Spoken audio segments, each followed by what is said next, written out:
people on my list, and parents, if you are in the same boat, you might want to reconsider what you get or not get for your kids. All the smartphones, gaming systems, electronics, they might not be the best route. Dr. Marcia Slattery joins us from UW Health this morning to talk about how to balance out your child's holiday gifts. Good morning. Good morning. What I really liked about our conversations prior to being on air is you compared this to a diet, a balanced diet. Right, right. Talk a little bit about that. Right. Well, what I talk to parents about is don't rely just on what your kids put on their shopping lists, right, or their letters to Santa. It's very similar of would you let your kids make up your grocery list when you want their foods for the week?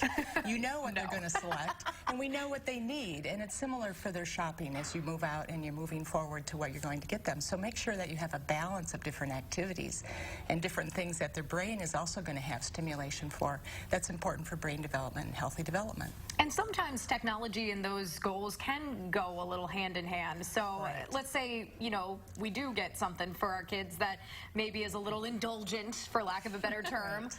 What kind of rules do we need to be laying out right from the get-go? Yeah, electronics are not bad, and they're here to stay, right? There are a lot of very good things about it. But the important thing is that parents should be thoughtful about what electronics they're going to introduce into their home, and importantly, what the rules are for use before they actually give them to their child. Things like when they're going to be able to use it and when they're not supposed to use it, how long they use it each day, for parents to be familiar about how to put on blocking sites, how to monitor the internet use, etc. And really the important message is have the variety.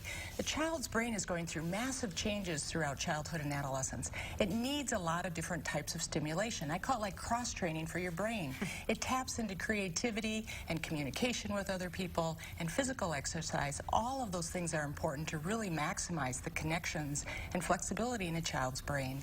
For some parents who are looking at their kids' Christmas lists and seeing video game, video game, video game, what are some suggestions to sort of diversify that? Well, again, as I mentioned before, think of things on the list and have your kids be part of that too. If they're putting their lists together about saying, just like we have to have balanced foods that we eat, it's important that we have balanced activities.